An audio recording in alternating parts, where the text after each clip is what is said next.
Bagaimana ini bisa dilakukan? Richard berseru, berkata, jika kita membunuhnya, keluarga Renza tidak akan pernah membiarkan kita pergi.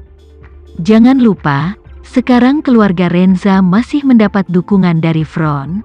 Olivia berkata dengan ekspresi muram yang tak tertandingi, solusi terbaik untuk masalah ini adalah membunuh Tama, lalu temukan cara untuk menyamarkannya sebagai kecelakaan. Selama kita melakukannya dengan sempurna dan yang lain bisa menjaga rahasianya, orang-orang keluarga Renza tidak mungkin melakukan apapun pada kita.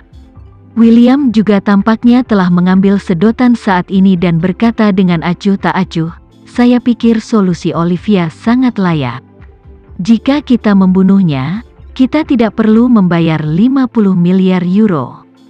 Selama kita menanganinya dengan cerdik sehingga tidak ada yang bisa menemukan petunjuk sebenarnya, masalah ini bisa kacau.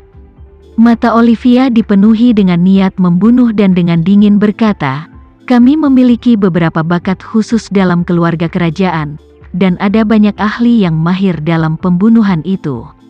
Dia melanjutkan, setelah Tama meninggal, kami memalsukan adegan itu sebagai kematiannya, dan kemudian memberitahu keluarga Renza bahwa Tama dan Sofia melakukan perzinahan.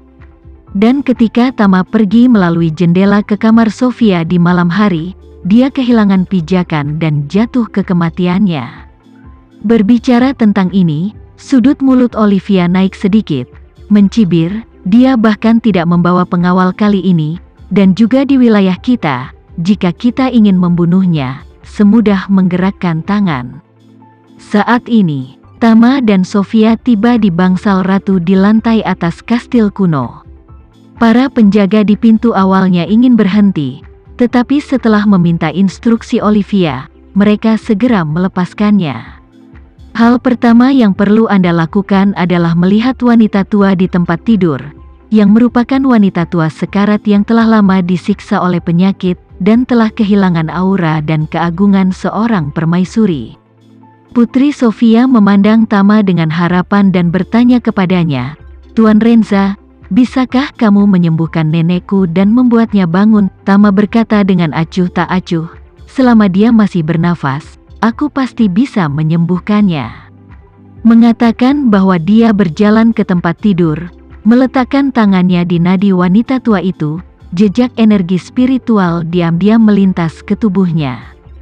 Beberapa saat kemudian, alis Tama secara bertahap menegang dan dia berbicara, Nona, saya kira Anda harus menjadi orang yang paling kesepian di dunia ini sekarang kan?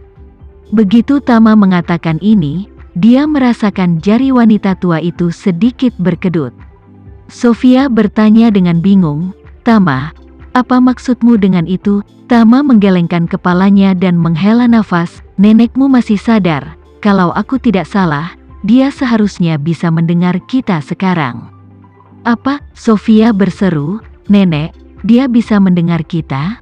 Lalu kenapa dia tidak sadarkan diri? Tama berkata dengan serius, yang tidak sadar hanyalah tubuhnya, bukan pikirannya, hanya saja dia tidak bisa mengendalikan tubuhnya. Mengatakan itu, dia dengan sengaja meratap dengan nada yang sangat menyesal. Mengapa aku mengatakan nenekmu adalah orang yang paling kesepian di dunia ini adalah karena tidak ada yang tahu bahwa dia masih sadar, tidak ada yang tahu bahwa dia hanya kehilangan kendali atas tubuhnya. Saat ini, dia terjebak secara permanen di dalam tubuhnya. Jika dia bisa mendapatkan kembali kendali atas tubuhnya, dia akan bisa bangun dalam arti sebenarnya. Jika tidak, dia harus hidup selamanya di dalam otaknya yang tertutup, tidak dapat berkomunikasi dengan siapapun, sampai tubuhnya dinyatakan mati. Hal semacam ini tidak mengkhawatirkan.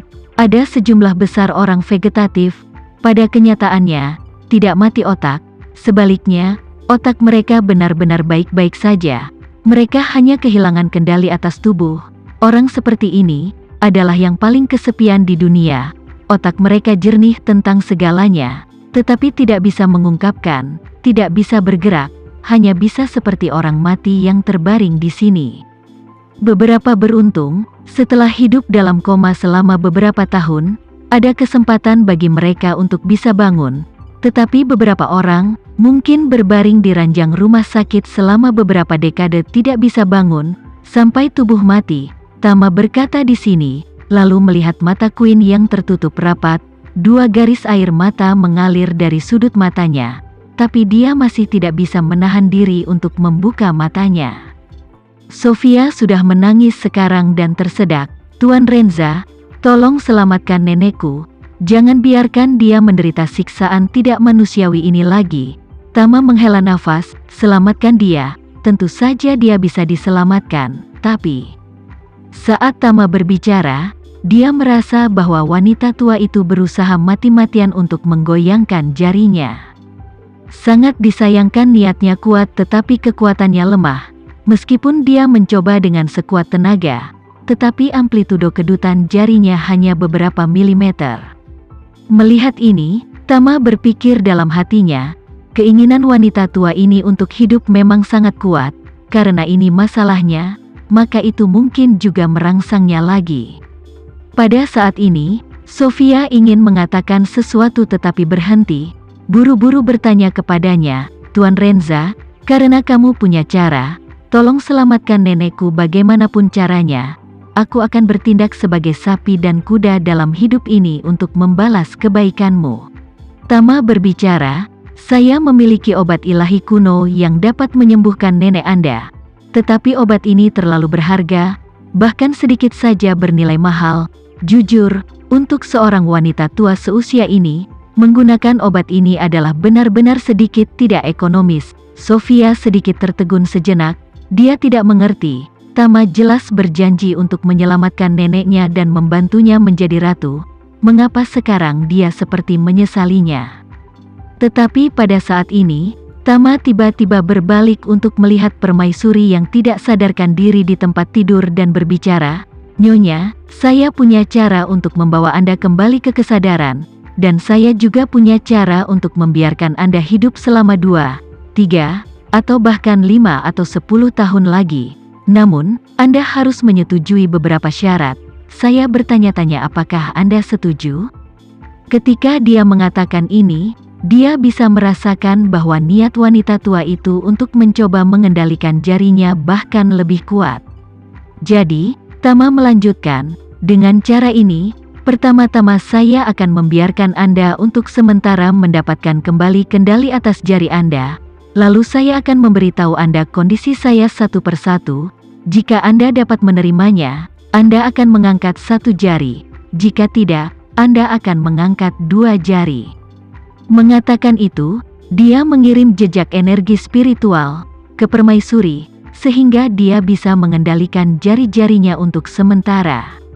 Setelah itu, dia kemudian berkata, kamu sekarang dapat mencoba mengendalikan jari telunjuk dan jari tengah kananmu. Begitu kata-kata itu keluar dari mulutnya, dia melihat 2 jari ratu bergerak ke atas dan ke bawah beberapa kali. Sofia tampak tercengang dan berseru, nenek benar-benar bisa mendengar apa yang kita katakan. Tama mengangguk dan berbicara, itu sebabnya aku bilang dia pasti kesepian. Mengatakan itu, dia menatap permaisuri dan bertanya, syarat pertamaku adalah setelah kamu bangun, kamu harus segera mengumumkan turun tahtamu, berikan tahta permaisuri kepada Sofia, dan pada saat yang sama, kamu harus mencoba yang terbaik untuk membantunya duduk di singgasana permaisuri. Jika kamu setuju, aku dapat menjamin bahwa kamu dapat hidup setidaknya selama 5 tahun lagi. Apakah kamu menerimanya? Jari telunjuk kanan ratu langsung terangkat tinggi. Menurut kesepakatan Tama sebelumnya, dengan mengangkat 1 jari, permaisuri menyetujui syarat ini. Tama mengangguk puas dan berkata, bagus, syarat keduaku adalah kamu harus mengusir putramu Richard dan keluarga cucu Olivia. Mereka semua dari keluarga kerajaan, dan pada saat yang sama, hukuman apapun yang saya berikan kepada mereka, Anda harus menerima dan bekerja sama tanpa syarat. Dapatkah Anda menerimanya? Begitu kata-kata Tama jatuh, permaisuri sekali lagi mengangkat jari telunjuk kanannya tinggi-tinggi. Sekian dulu ya video kali ini, kita lanjutkan lagi videonya di lain waktu. Oh iya, bagaimana menurut kalian? Semoga bisa sedikit menghibur kalian semua. Untuk teman-teman yang baru nonton, jangan lupa subscribe ya, hehehe. Dan kalau teman-teman ada yang ingin gabung langganan, bisa langsung gabung saja untuk dapat fitur yang menarik dan sedikit membantu Mimin. Terima kasih banyak sudah menonton, sampai jumpa lagi, bye.